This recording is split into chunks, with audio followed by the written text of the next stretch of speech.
In 1944, Southwark House near Portsmouth served as the Allied naval headquarters for D-Day. At 21:30 hours on Sunday, June the 4th, General Eisenhower met here with his chiefs of staff. Severe weather had previously halted the invasion. Eisenhower knew that any further postponement would risk the security of the operation and the morale of his troops. That evening, there was an unexpected break in the weather, and once more the invasion forces set sail. In the early hours of the 5th of June, General Eisenhower reaffirmed his decision and irretrievably committed 156,000 troops to the invasion with the words, "Okay, let's go." The greatest armada in history was underway. This time there would be no turning back. For the thousands of soldiers already mobilized, weeks of uncertainty and waiting were finally over.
Under complete radio silence, 75 convoys consisting of 6,500 vessels formed up and slowly made their way towards Normandy. In the months leading up to the invasion, the Allied Air Force consistently attacked communication links with the Normandy region and coastal defenses.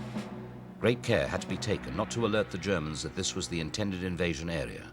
For every one bomb dropped in Normandy, 2 were dropped in the Pas-de-Calais and other coastal areas to conceal the real invasion target. Although the Pas-de-Calais region was nearer to Britain than Normandy, heavy defences and the high chalk cliffs made it difficult to invade. The real invasion was to take place on a 50-mile wide front across the Bay of Seine. The American First Army would land in the west on Utah and Omaha beaches, while the British Second Army would land in the east on Gold, Juno and Sword between Port-au-Bassin and Quistral. The first objective of the Allies on the night of the 5th of June was to secure both flanks of the invasion beaches. These would be secured by 3 airborne divisions.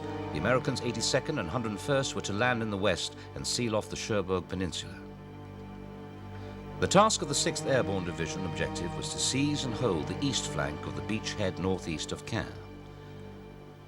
To achieve this, they had to seize intact the vital crossing over the River Orne and the Caen Canal, destroy the bridges in the Dives Valley, and secure the high ground overlooking the beachheads at Le Plain. To the north stood the Merville Battery, which had to be put out of action. The whole operation was to be carried out before the first of the invasion troops came ashore at dawn.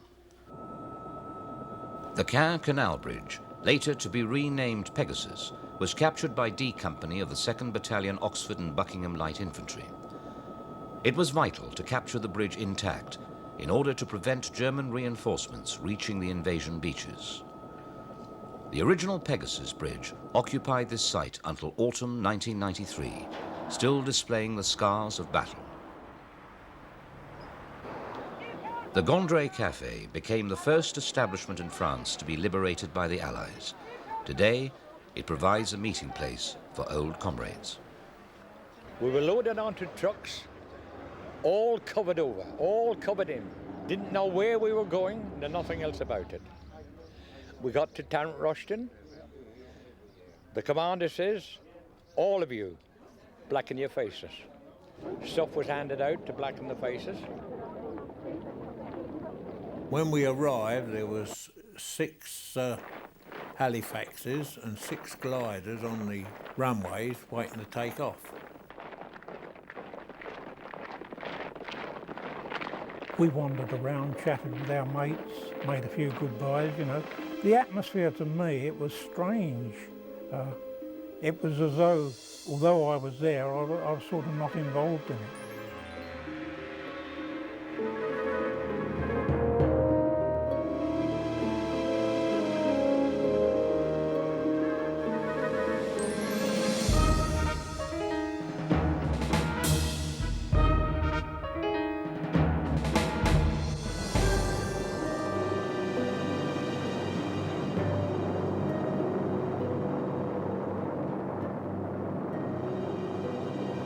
Once being in that glider and then taking off, my thoughts began to wander back to my wife. They were singing to boost up our morale. I was frightened to death of it, wondering what was going to happen when we eventually landed here. During the break in the clouds, you could see the Navy forming up, the assault craft forming up across the channel. As we crossed, there was a shout from the front of the plane, enemy coast ahead, and the silence then became total. Over Kabul, the bombers released us, and that meant that we was on our own. And the bombers went on to bomb Khan as a diversion. And then it was compass flying and Skidder the pilot that brought us in, and we circled and came in round, and we couldn't see where we were, and suddenly there was a break in the clouds and Jim Woolworth could see the canal and the bridge, and he knew he was exactly on course. We landed at about 90 miles an hour. And of course, the bloke at the back let the parachute out. We felt the jerk of the arrestor parachute opening on the back of the glider, and we hit the ground with a terrific thud and immediately shot into the air again. The drill when you come into land is you link arms with the man either side of you. In my case it was Den Brothers, the platoon commander, on one side, and you do a butcher's grip with your fingers. You lift your legs and you just pray to God your number isn't up, and that's all you can do. You're entirely in the hands of those glider pilots. Those three glider pilots in the middle of the night put them exactly where I wanted them, and the aerial photographs which were taken next morning showed just that. The gliders landed and skidded to a halt 47 feet from the bridge. As a memorial to that great achievement, 3 concrete plinths marked the exact spot where the 3 gliders landed. They were absolutely superb. They were the main key to our success, I suppose, because without that accuracy, we'd had a hell of a job to capture those bridges, even though they weren't standing to. We had complete surprise. Such was the speed of the attack that the bridge was captured within 15 minutes. A flare went off, and I could see people streaming across the bridge, which would have been 25 platoon led by Den Brotheridge. As platoon leader, Lieutenant Den Brotheridge led the first assault across the bridge, he was fatally wounded and became the first Allied soldier to die on D-Day. It really hit John Howard when the message came back that Danny Brotheridge had been seriously wounded. It came as quite a shock to think that one of our lads had been killed.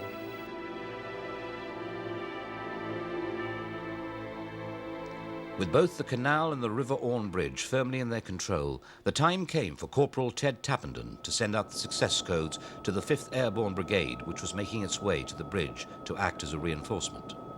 I laid on that road for an hour, solid hour, and all I was saying was, "Hello, Ford dog, hello, Ford dog, ham and jam, ham and jam."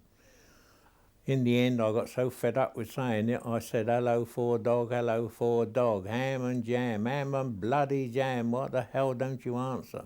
What I didn't know was that they'd lost their wireless on their landing. The 5th Airborne Brigade began landing near Ronville and was ordered to make its way to Benouville. Before it could arrive, in the distance could be heard the sinister clanking of armoured vehicles. We settled down and we could hear tank trap sounds on the road, from the Beanaville direction.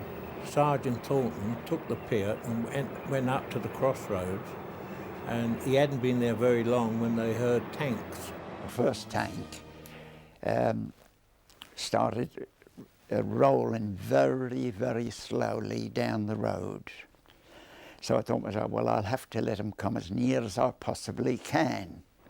As he came along, I just let go. Bang! It hit him straight in the middle. But I was hoping and praying that I wouldn't miss, because if I missed that tank, it took ages. Only 2 bombs with me, and it takes you ages to reload, cock the bloody thing back, and then by the time you've done all that, the bloody tank's down the bridge. If it hadn't been for Sergeant Thornton, I don't think any of us would have survived. We had nothing really to stop tanks. Most of the Piats were out of action, and I think the tanks would have come down and just wiped out the whole lot, the cafe and everything. Fortunately, the cafe did survive. In the initial assault on Pegasus Bridge, 2 men were killed and 14 wounded. During the fighting, the cafe played an important role as a first aid station.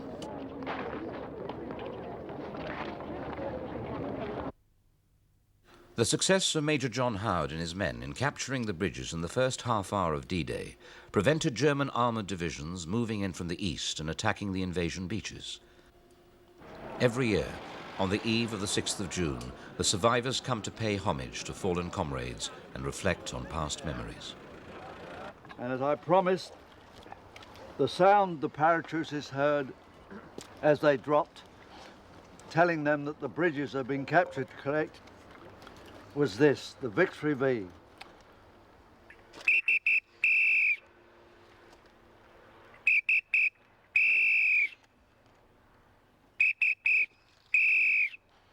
When I did this for the BBC, it broke the bloody camera.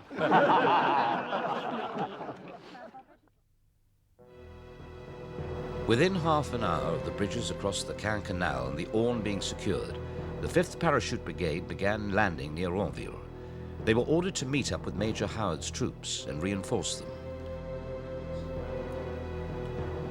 To the southeast, the 8th Parachute Battalion, supported by the Royal Engineers, dropped near the village of Troarn, where its task was to destroy 2 bridges, whilst the 1st Canadian Parachute Battalion dropped in the area around Varaville to destroy a further 2 bridges in the Dives Valley. The 9th Parachute Battalion was to land and silence the German battery at Melville, which was threatening the invasion beachhead at Sword.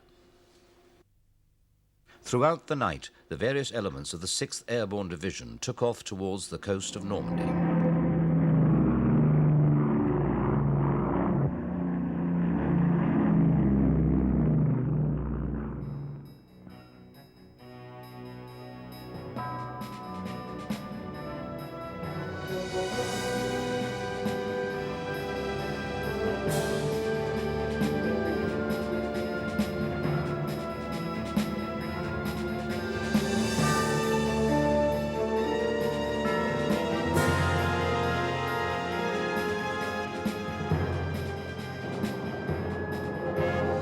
In the early morning of D-Day, the skies over British landing zones were filled with parachutists and gliders.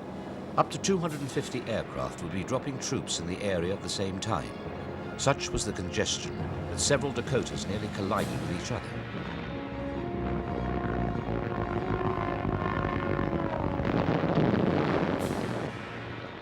I can remember vividly the coloured flak coming up. Streams of yellow, streams of green, and it looked sort of like a firework display.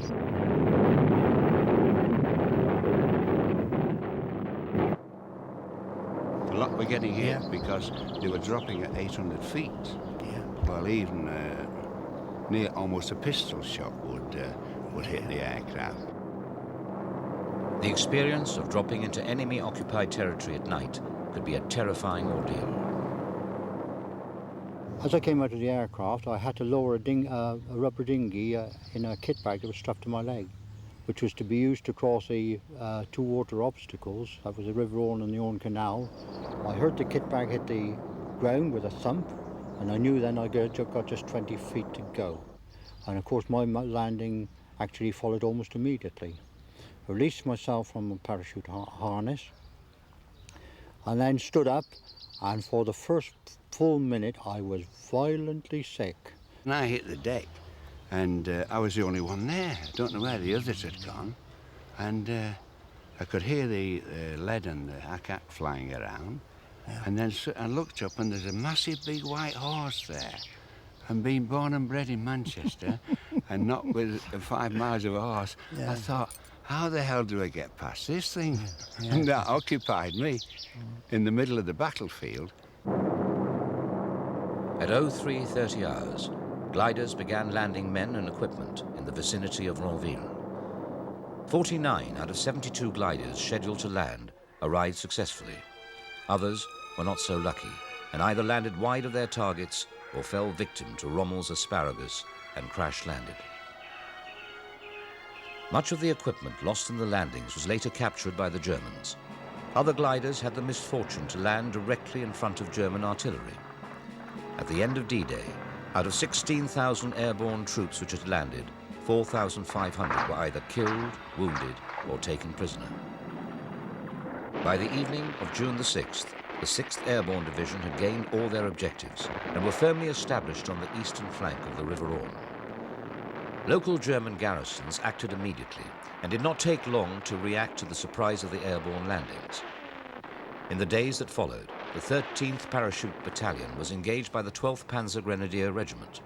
Momentarily, the Germans succeeded in forcing their way into Ronville, but were repulsed after bitter fighting.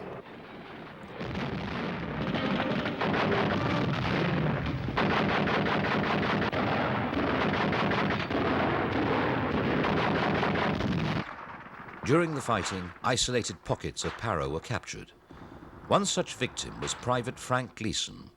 Whilst crawling through a wheat field, he fell straight into the path of a German patrol. We just knocked off the infantry about 3 hours before, and when I dropped on top of them, I mean, it was 50-50 whether they carried on with it, you see. And I still had my pistol in my hand, you see. And the young machine gunner at the front of the patrol took it off me and smelt it. And I looked straight down the barrel and I thought he was going to let fly, because he thought I'd killed their officer, you see.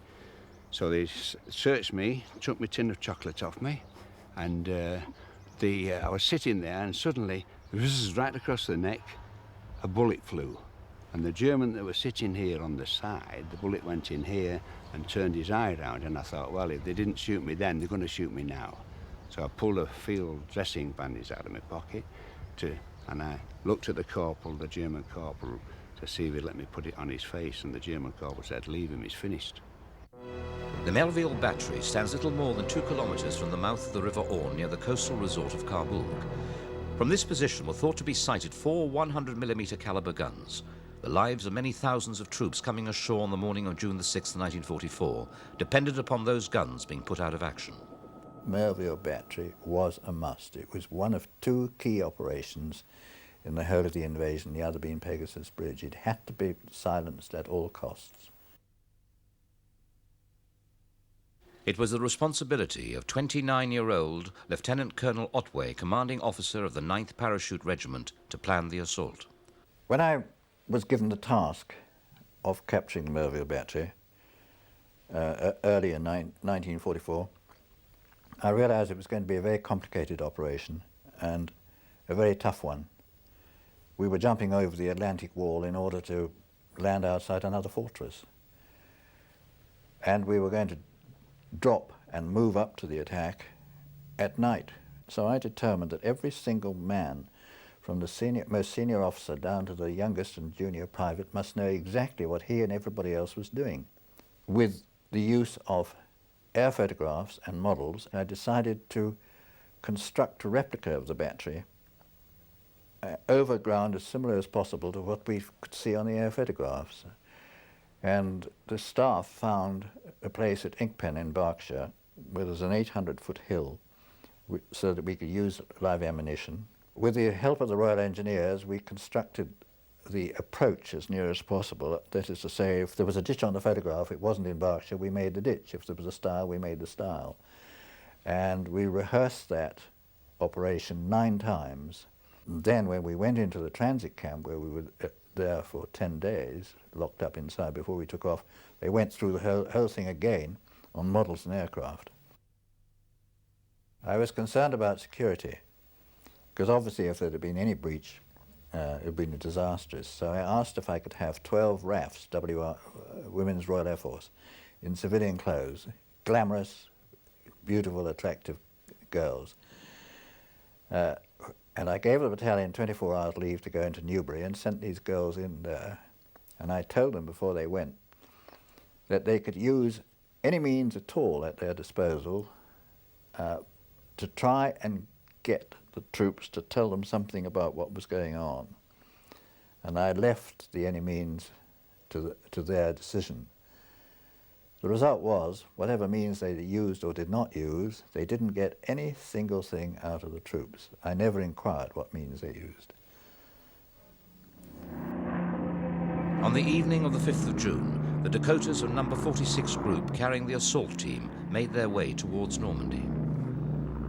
Well, I stood in the door of my aircraft before we crossed the coast, and it was bright enough for me to see down below. We went out over the Severn in the Isle of Wight, and the place was absolutely full of ships. And then I looked up in the air, and it was full of aircraft. Aircraft all over the place. Well, the plane taxied down the runway, and off we went. And it didn't seem long before the word was passed around 20 minutes to go. Then all of a sudden, we were approaching the coast of France. And suddenly, all hell was let loose.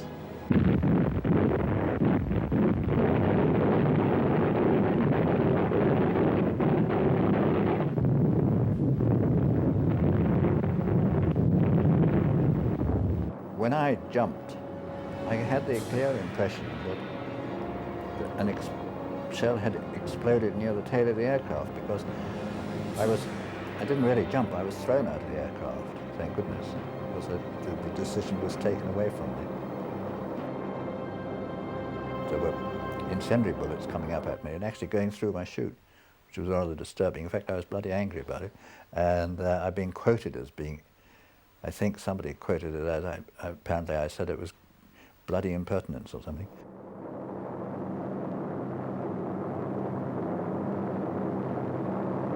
Approaching the drop zones, many pilots had taken evasive action to avoid German anti-aircraft fire. The bulk of Otway's forces fell far from its target. Some were drowned in the flooded pastures below. The cost to Otway in men and supplies and morale was immeasurable. I was absolutely demoralised. I was expecting to see 100 of us there, but I didn't know where I was. And suddenly one parachute came down.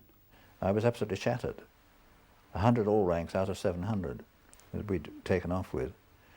And we were due to move off according to orders at 2 in the morning. But I hadn't told anybody, but I'd kept a reserve of 15 minutes up my sleeve, so to speak.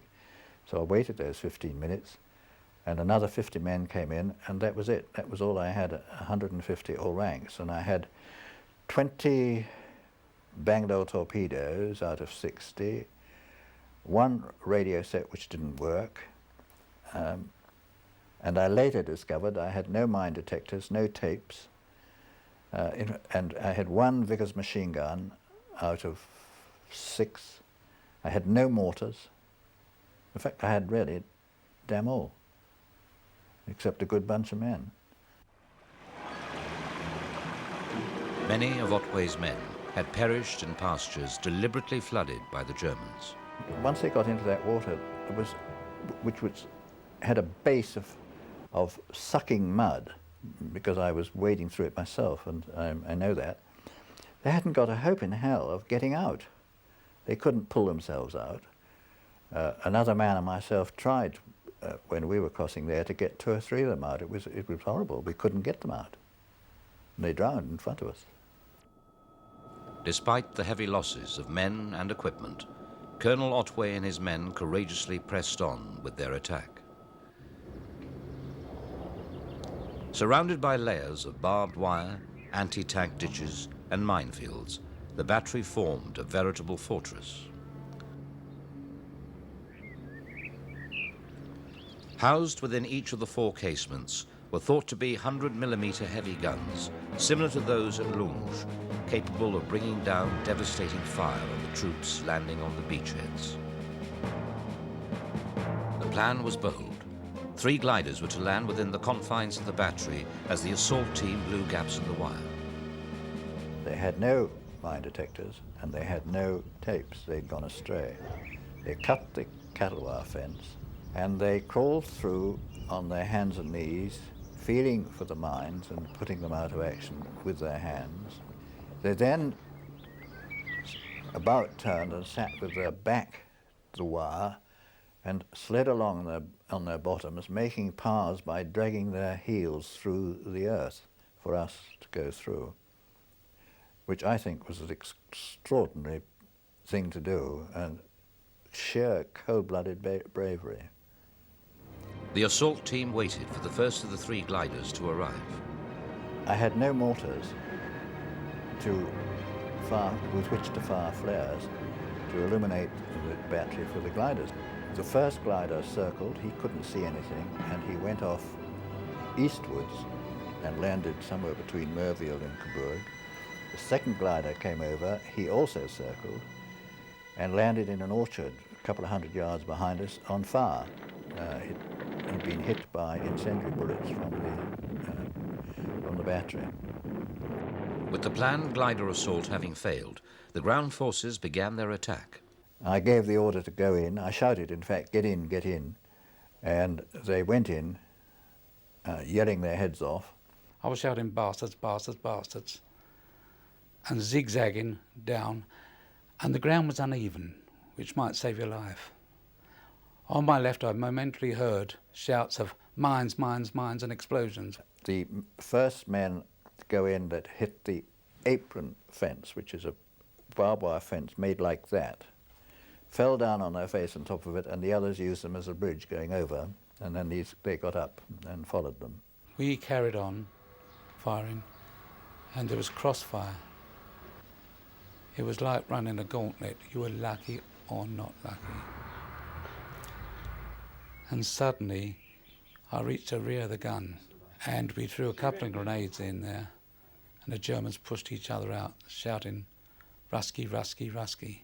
We handed the prisoners over, and then it was sort of mopping up, carrying our wounded out, or pulling them out on sledges which were on site.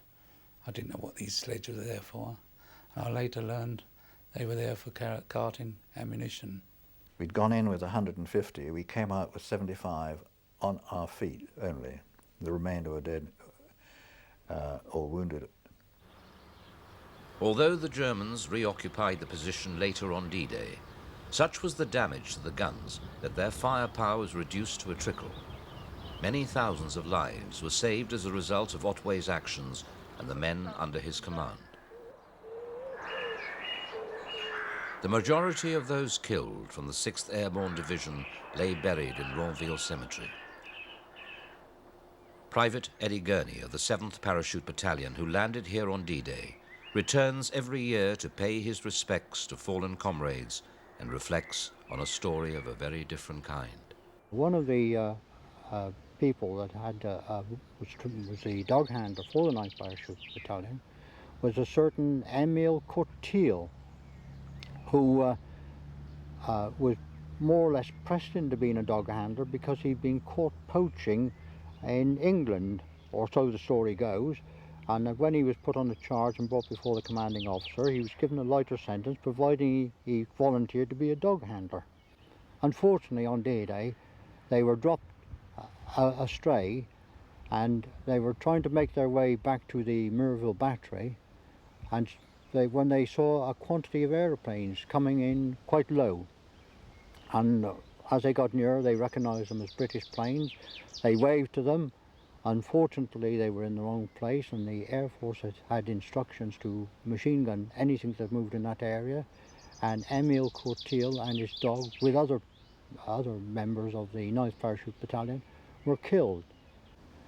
He is buried in Ronville Churchyard, in actual fact, in a grave with his dog.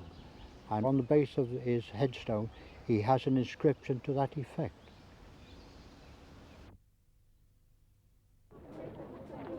The responsibility of securing the western flank of the invasion beaches fell to the American airborne divisions.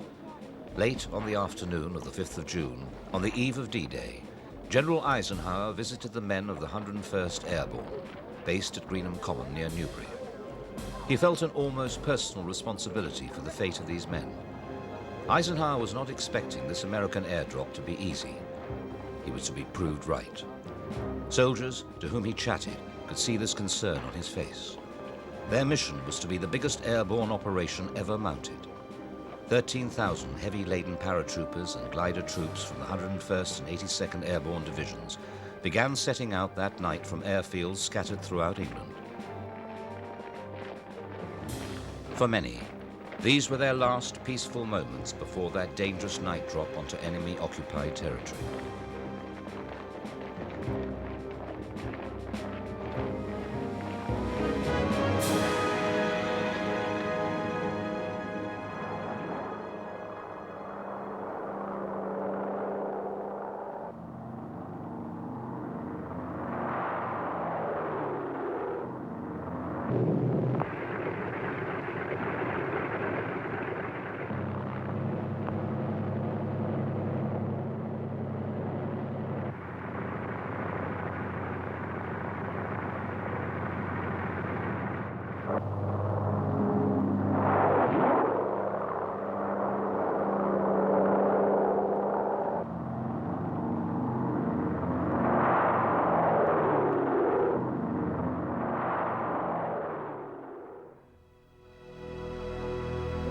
The plan was for 2 divisions to fly west to east across the Cherbourg Peninsula.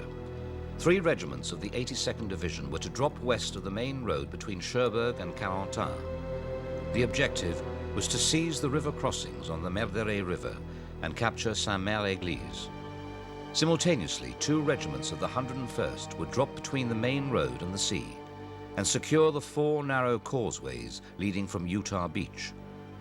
The second was to head south, cut communications and seize the lock at La Barquette, which controlled the floodwaters of the Merderet.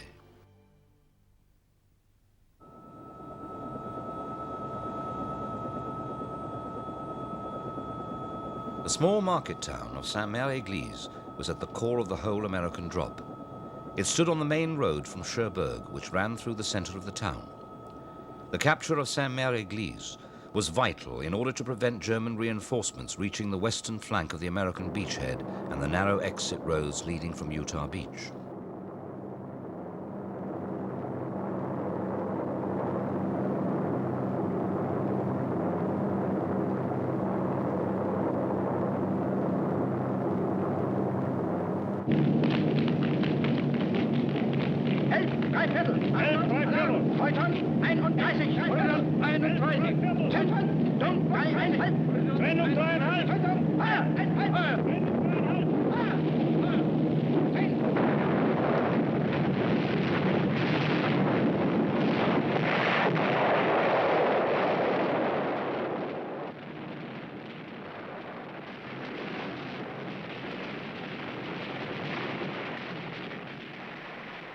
We were stood up shortly after we went across the coast because there was a lot of anti-aircraft and machine gun or whatever fire coming up. You could hear it like peas hitting the bottom of a pan. And finally the jump master said, stand up and hook up because it's safer than sitting down.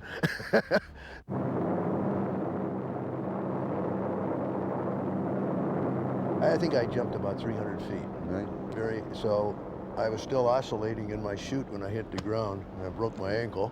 We jumped awful low. It seemed that my chute no sooner opened than I hit the ground. I guesstimated about 250 foot. That chute, you fall about 80-some feet before the chute will actually open. That thing opened, and man, you were down. And thank God for it. You didn't want to be hanging in the air any length of time. They had a war going on down there. The first thing I remember was 2 dead Americans. I had never seen a dead man. That really sets you back, doesn't it? Yeah. Yeah. Let's see, your first dead trooper, or including Germans. As stick after stick of paratroopers tumbled out of their planes, many drifted towards the center of Saint-Mère-Église, where a burning building illuminated the sky and alerted the Germans to their presence. The story of one parachutist is immortalized forever. Private John Steele of the 82nd's 505th Regiment became caught on the church steeple. Wounded in the foot and paralyzed with terror, he hung there for several hours, pretending to be dead whilst he watched in horror the slaughter below him. From June 1943, the Germans began opening and closing the lock gates at La Barquette, which controlled the floodwaters of the Merderet Valley. The flat pastures beyond were flooded to a depth of 3 or 4 feet in order to trap and impede an advancing enemy force. Scores of paratroopers, weighed down with a mass of equipment, began landing in the flooded pastures, never to return. On each side of the river, it was a mucky mess, all right, quite swampy. Many men had dropped into it, many men had come out of it. With all that combat gear on there, and as tight as you keep your harness, it's not that easy to get out of a chute just prior to landing in water. I've talked to some fellas from the 505, for example, landed in there, but there was a railroad track went across, and luckily a lot of them got up onto the railroad track. If that hadn't been there, there'd been a lot more of them drowned, I think.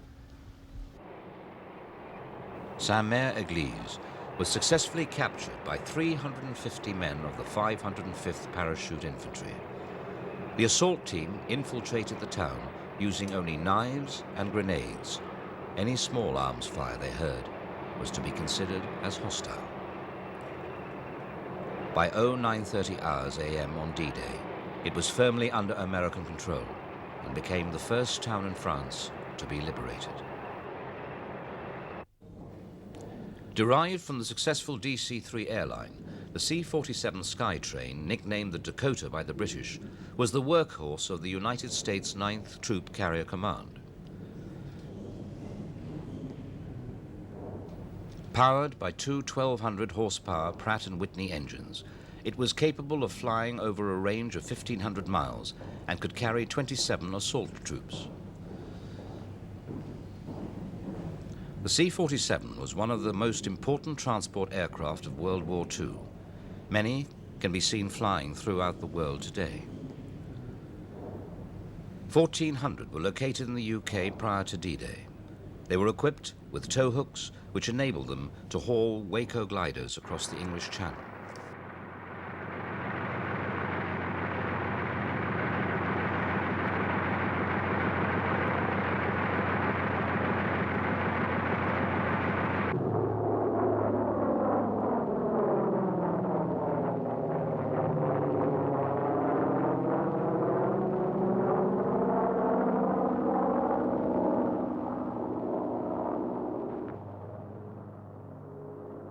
The Waco glider was preferred by the Americans over its British counterpart, the Horsa, because of its ability to land in small fields.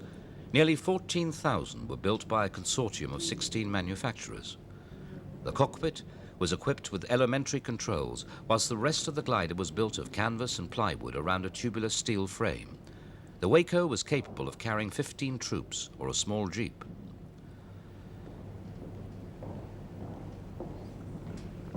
The pilot released the glider from the tow plane by means of a lever situated between himself and the co-pilot.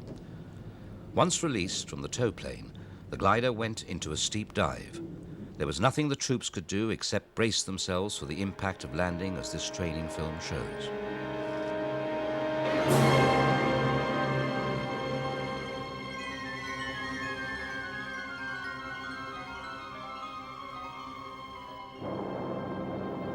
In the early hours of D-Day, the first of these gliders approached Normandy. Flying fast and low to avoid detection from enemy radar, many of the C-47s fell victim to German anti-aircraft fire. Both glider pilots and troops waited anxiously for the command to cast off. Below lay the remnants of the previous landings. Suddenly, they were alone. Down below, the fields loomed menacingly towards them.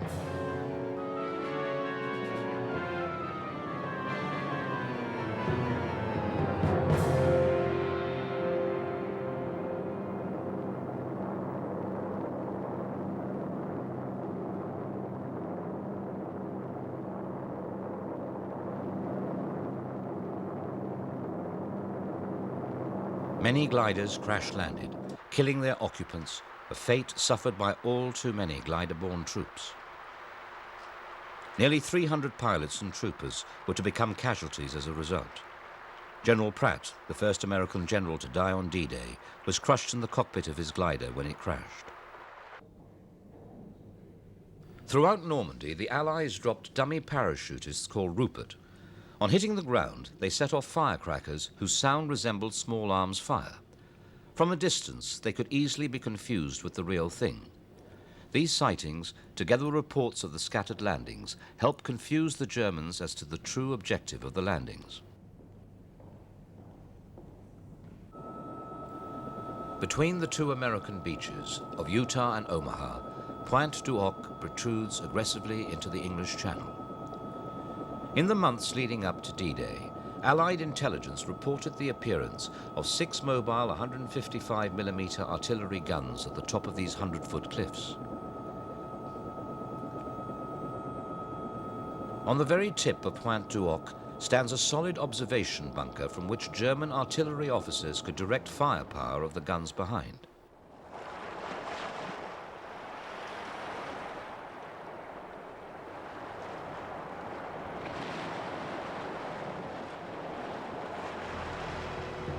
The 6 mobile 150mm guns had a range of 10 miles and posed an overwhelming threat to the American beaches of Utah and Omaha and the ships approaching from the sea. When threatened by bombardment, the guns were able to be moved to alternative firing positions. It was imperative that the guns be put out of action before the first of the troops landed on D-Day. It was the unenviable task of the 2nd Ranger Battalion to scale these cliffs and make the guns inoperative before the invasion troops came ashore or as near to HR as possible.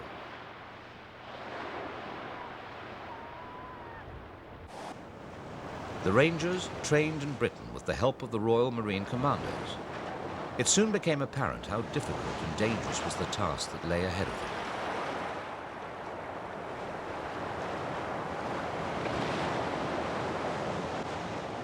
The majority of the training took place near Bude in Cornwall. For weeks, the Rangers practiced over and over again the art of scaling cliffs, using rope ladders and grappling hooks. The initial assault on Pointe du Hoc would be made by D, E and F Company of the 2nd Ranger Battalion. Meanwhile, C Company, with a small force of 68 men, was to scale the cliffs at Pointe de la Percée and overrun a German fortified position.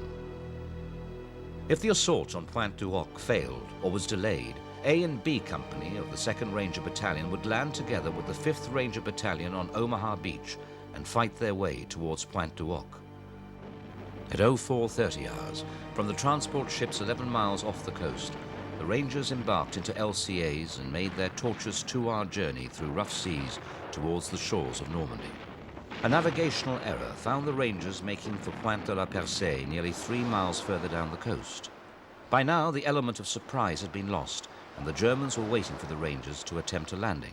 This error was only discovered when we were approximately a couple hundred yards away from land, and we had to proceed up along the coast.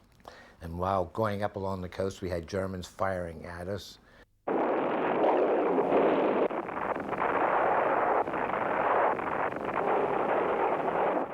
The seas were so tumultuous that we shipped an awful lot of water in our boat, which completely dampened, wet down the rope ladders and the toggle ropes and the just plain hand climbing ropes, so that when we touched down, We fired these off with the mounted to the rockets, and they didn't carry to the top of the cliff because they were so heavy. So that left us with no immediate way of getting to the top of the cliff. So fortunately, we had smaller hand rockets with a lighter rope that was only maybe quarter of an inch in diameter that we used to shoot up. Under heavy small arms fire and grenade attack, the Rangers battled to scale the cliff. My radio man, he had a 300 set, which weighs about 50 pounds with a long aerial on it, and he was running out of strength at the top of the cliff. He was maybe 5 feet from the top, and he said to me, I was on the next rope next to him, Len, help me, I'm running out of strength, I'm going to fall. I said, Bob, I can't. It was Bob Fruling. I can't help you because I'm running out of steam too. Don't forget, at this point in time, they're shooting at us and trying to cut our ropes and trying to make us fall. But one of my other men, Len Rubin, he was built like a gorilla, a very powerful man, and he happened to be right just a few feet away. And I yelled, Rube, help Bob, his strength is giving out. And he grabbed Bob by the back of the neck, and he was such a powerful man, he sort of flung him or grabbed him and threw him over the top of the cliff. And he went rolling with the aerial whipping around, and fortunately made it through the help of Len Rubin getting over, and I got over on my own. The destroyer Satterley, with great risk to itself, closed into the shore in order to give the Rangers artillery support. Where we came, fortunately, the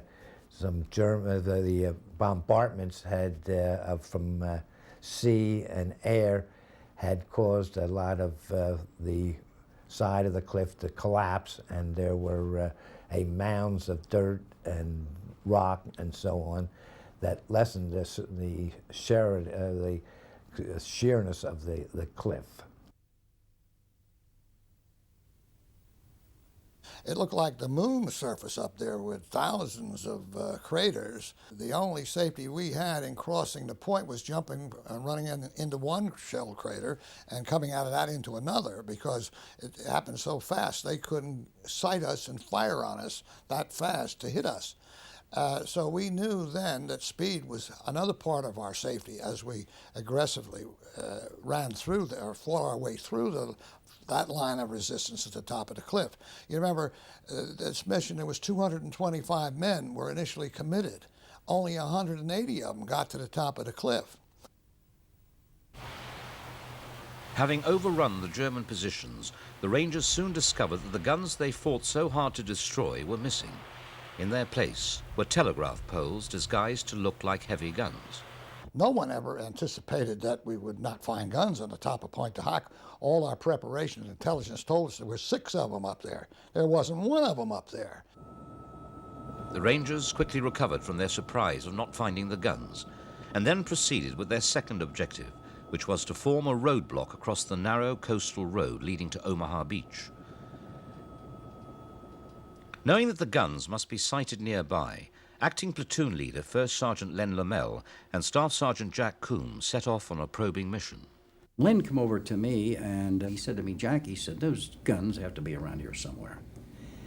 So he had noticed some imprint in the ground here, and he said, looks like something came down here. So we went down this dirt road. Now, I left Johnson by himself, and Len had left his units, a few of his men, telling him where we were going to make sure they knew where we were going.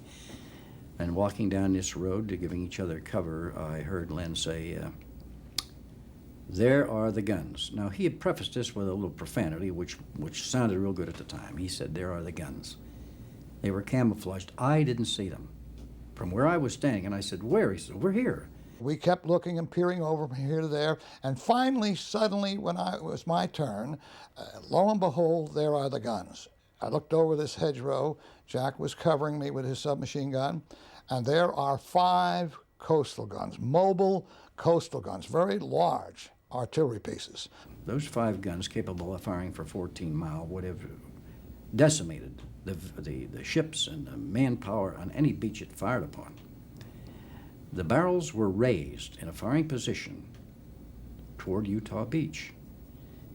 Now, we each had a thermite grenade, and we heard talking as we moved toward this hedgerow, and we looked over, and there was a unit of German soldiers about 75 to 100 yards away from us, almost platoon size, and there was an officer standing out there like a clipboard, and he was probably calling names. They had no idea we were there. I didn't think that they knew there was an American soldier within a mile of them. They had no reason to believe that anybody would be behind the lines like this. So they weren't even suspicious. Well, there was our opportunity, and we carried these incendiary grenades, especially for such an opportunity. Jack jumped up on top of the hedgerow, says, "I'll cover you." I jumped into the emplacement and put one incendiary grenade into the traversing mechanism and the elevation mechanism, and that is intensive heat, molten white heat that melts the gears, the metal, into one piece and renders that big gun inoperative because it can't traverse and it can't elevate its tube or its barrel. So then I only had his grenade and my grenade because we didn't expect to be there just by the two of us. So I quickly took my field jacket, wrapped it around my gun stock, and hit the sights of the various guns to do as much damage to render them inoperable as well. Some people thought grenades, fragmentation grenades, were thrown down the barrels. That's nonsense. You couldn't get that high. What was I going to do, stand on Jack's shoulders to get up to the muzzle of that tube? That wasn't so at all. That was speculation and of people who read books that were misinformed. Sergeant Lamel was awarded the American Distinguished Service Cross for valor. In addition, General Montgomery awarded him the British Military Medal for his actions on D-Day.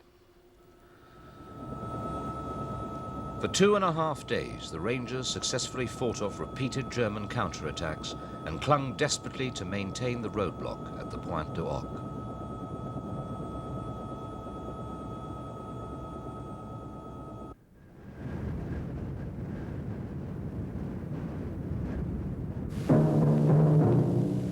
This is London. D-Day has come. Early this morning, the Allies began the assault on the northwestern face of Hitler's European fortress. Under the command of General Eisenhower, Allied naval forces, supported by strong air forces, began landing Allied armies this morning on the northern coast of France. This is the year 1944. The tide has turned. The free men of the world are marching together to victory. High on the Buffs, overlooking Omaha Beach, lie buried the bodies of nearly 10,000 Americans who died in the Normandy campaign. A further 1,600 missing in action are also remembered here. Father, son, and brothers rest side by side, men of varying faiths who died for one common cause, freedom. The majority of the graves contain the bodies of men from the U.S. 29th and 1st Infantry Divisions who died in the initial assault at Omaha.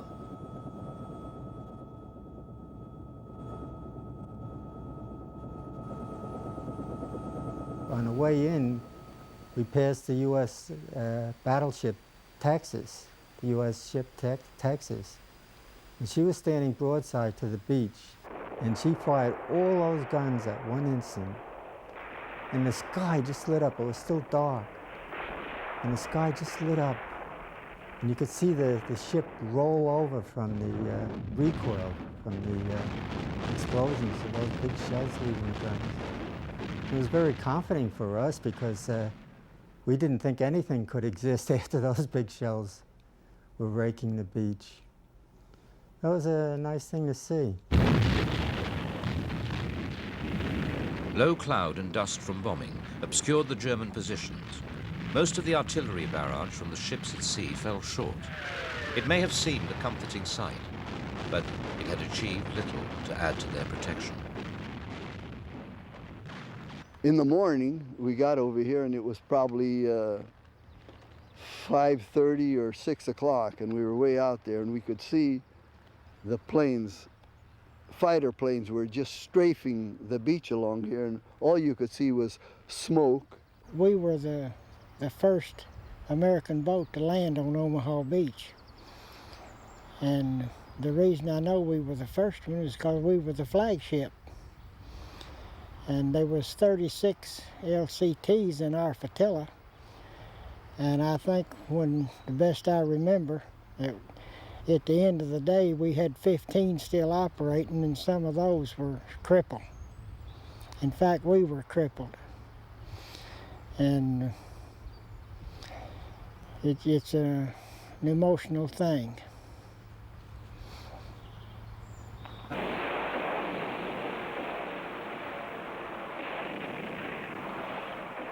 Whenever we would let the troops off, that's when the machine gun sitting up on top of the cliff, he was giving them a hard time. And the water had bodies in it. Lots of bodies. The first sight I had of the beach was, I was amazed at how far it was, how wide open it was, what a distance we had to travel to come into the first area that would any kind of cover. I left a lot of good people there on the beach. From their vantage point, high above this wide and exposed beachhead, the Germans were able to direct devastating machine and artillery fire onto the troops below. They had a position, a pillbox, right down on the water's edge. And you could be a blind man and fire up and down that beach and just hit anybody. And he was just raking that beach up and down and up and down. And so many of the men were getting hit from the side. The beach was a shambles. When I say shambles, there were dead everywhere you could look. There were wrecked vehicles, there were wounded men, there were blown up tanks. There were some with the curtains, as they called them, on them, which had made it but couldn't move because they'd been immobilized by the German artillery, which was still in place. For the Germans, overlooking the beaches, it looked as if the whole invasion was floundering and that the Allies might well be pushed back into the sea.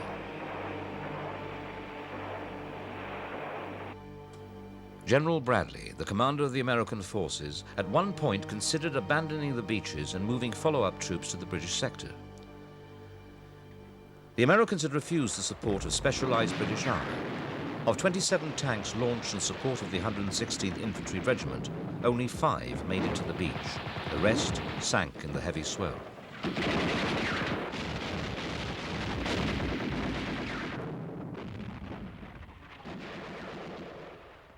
The tanks, had they have floated, if the water had been calm where they could have floated in, we could have got more tanks on the beach and they could have done more damage.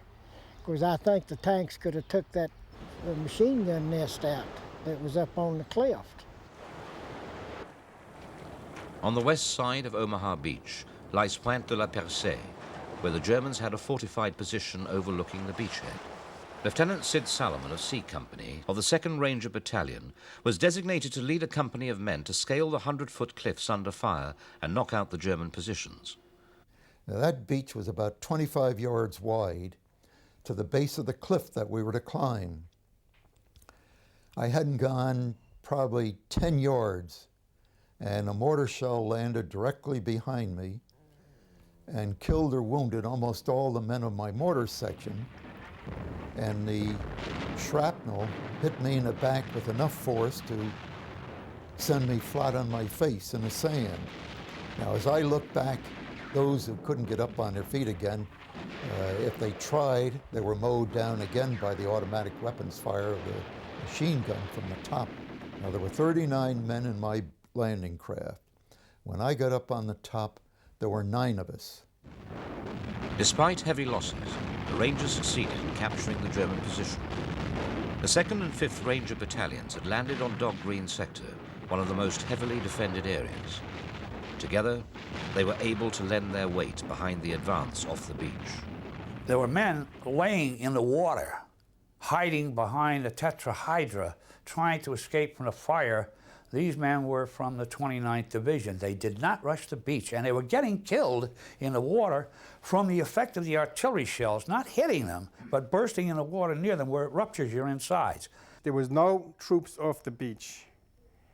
and General Cota was in the background waving his .45, and I thought he was a nut, standing up and waving his .45.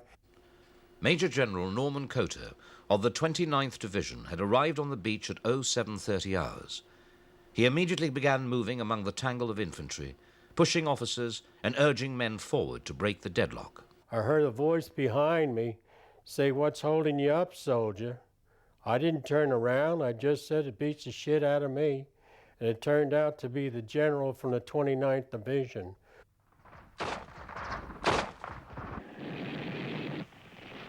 By individual acts of heroism, the troops began to punch their way off the beach and up the exit doors.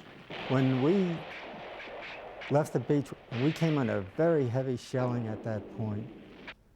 And I crawled into one of the hedgerows for shelter, and really cringing from all this heavy shell fire that we're taking. And I heard a bird singing, and I turned and looked, and sure enough, there was a little bird singing away to his heart's content. And I thought to myself, my goodness, you're in danger too. What's the matter with you? Here I was sure that my end was near, and here's a bird singing his head off. Amazing thing.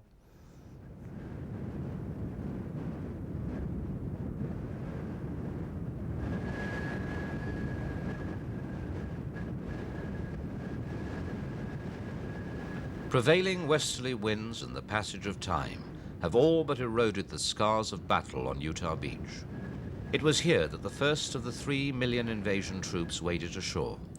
Only the occasional concrete bunker bears witness to the horrors that took place on these sands half a century ago. Well, I remember when the landing craft came in on Utah Beach, we waded in water almost up to our waist. There was debris and men, bodies, and equipment laying all around. We were pretty fortunate for where we landed at Utah Beach. It was the wrong place. We landed about 3 or 4 miles from where we were supposed to land. Later on, we found out where we were supposed to land. The seawall was pretty high. We would have had a hard time climbing it. So by the mistake, where we came in on the beach, the sand was covered the seawall, and we were able to walk through and come through on this path. The first thing I remember on the beach, I remember seeing Theodore Roosevelt Jr. with no steel helmet, with his walking cane, with his pants out of his boot, and the first lieutenant in back of him with a Thompson submachine gun. And he says, "Sergeant, we landed at the wrong place, but," he says, "we're going to start it right here." Battleships were blazing away. Finally, it was our turn to go in. So about a mile and a half off the beach, my ship stopped, and half of us climbed over the side on ropes to a smaller landing craft, one where the ramp comes down the front, and off we went, bobbing up and down. We finally reached the sand. The commander, the captain, hear a shell coming, hit it. We'd fall and hit the sand, and first thing I looked, here's a leg from the knee down, lying there next to me. I said, "Good grief, this is war."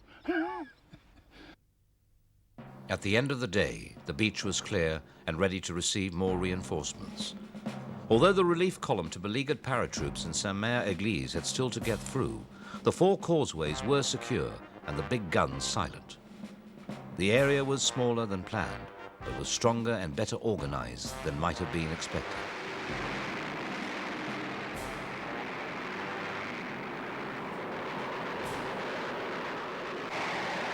In the days following the initial landings, the Allied Air Force continued their round-the-clock attacks on road and rail links, effectively cutting off Normandy from the rest of France.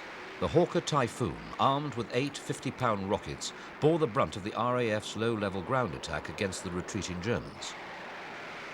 Such was the air superiority of the Allies that the Luftwaffe was prevented from making decisive air attacks on D-Day.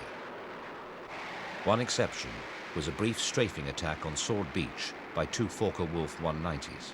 You ever seen 1,000 bombers, yeah, 4-engine bombers surrounded by Mustang, by Spitfire, by P-47 in the hundreds, in the ceiling above you? Have you ever seen it? Have you ever heard this droning of 1,000 4-engine bombers? Have you ever? You wouldn't dare. This is not a question of bravery And it's not a question of being a coward. It's useless. It's absolutely useless. You can't win. And so we thought it was useless, and we didn't dare. For it would have been a one-way mission. For we all knew when D-Day happened, on D-Day we knew this is the beginning of the end. We knew it. We knew it very good. We were not happy about it, but we knew.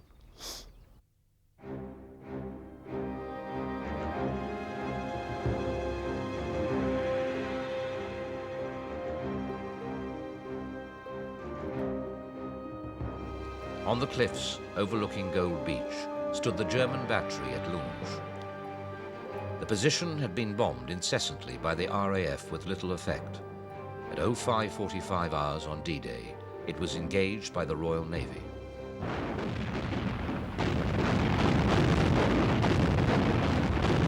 At Sword Beach, the British 50th Infantry Division made their way towards shore. With them were No. 47 Royal Marine Commandos, who were ordered to take Port-en-Bassin and link up with the Americans at Omaha.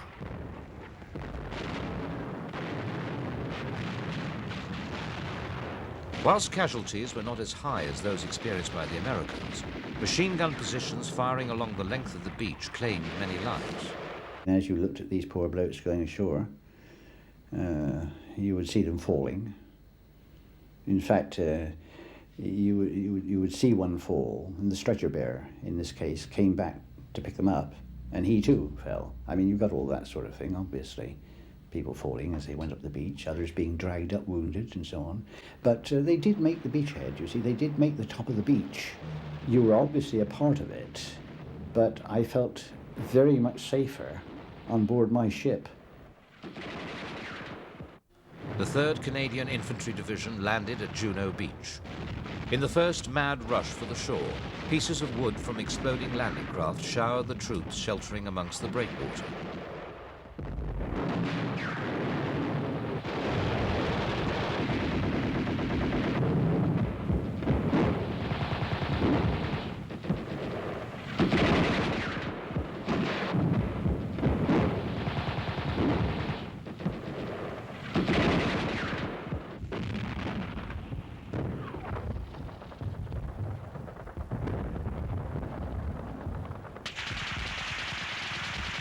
Those who landed with the support of specialist armour could quickly make their way up the beach. I noticed out on the beach it was almost deserted except for, I think it was 2 or 3 ranks of obstacles. I think there were hedgehogs connected up together and they were in staggered ranks. And I seen that there was a gap through there I could get through, so I steered the driver through this gap.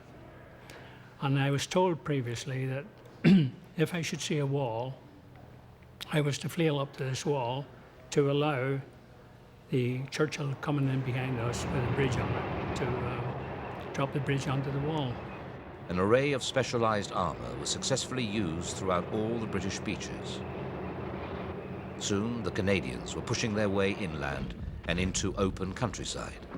It was a scene that was repeated on Sword Beach as the 3rd Infantry Division came ashore. Fighting alongside the British were the Free French commandos who entered Ouistreham and captured a German strongpoint at the casino.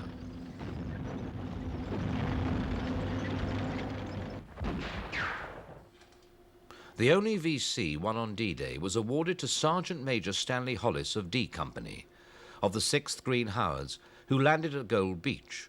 He knocked out a German machine gun pillbox and captured a neighbouring trench full of Germans. By nightfall, the 50th Armoured Division had pushed their way into the suburbs of Bayeux, the planned objective for D-Day.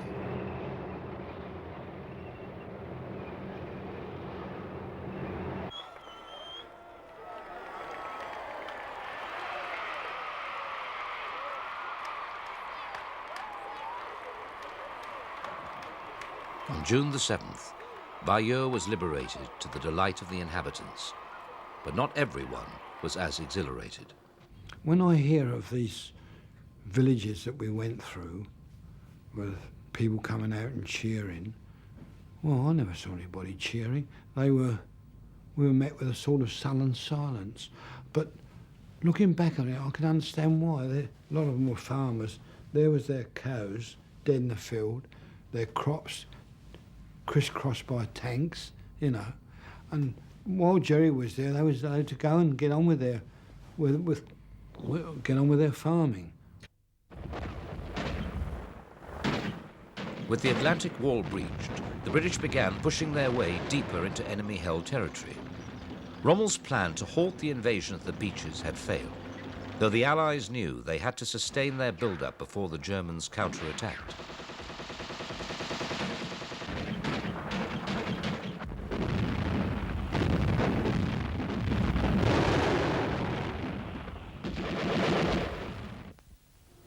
As night fell on June the 6th, the fighting continued. The British and Canadians pushed inland towards the outskirts of Caen. Eisenhower could be cautiously confident with the progress that had been made. The Allies were now established along a 61-mile stretch of coast. Through the night, exhausted troops slowly inched their way forward, peering into the darkness, broken only by the occasional flare and tracer fire.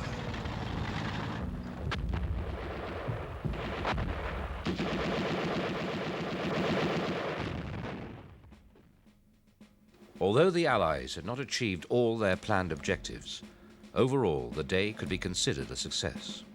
By midnight, they had a secure foothold, and the fear of being pushed back into the sea was now unthinkable. The battle for the beaches had been won.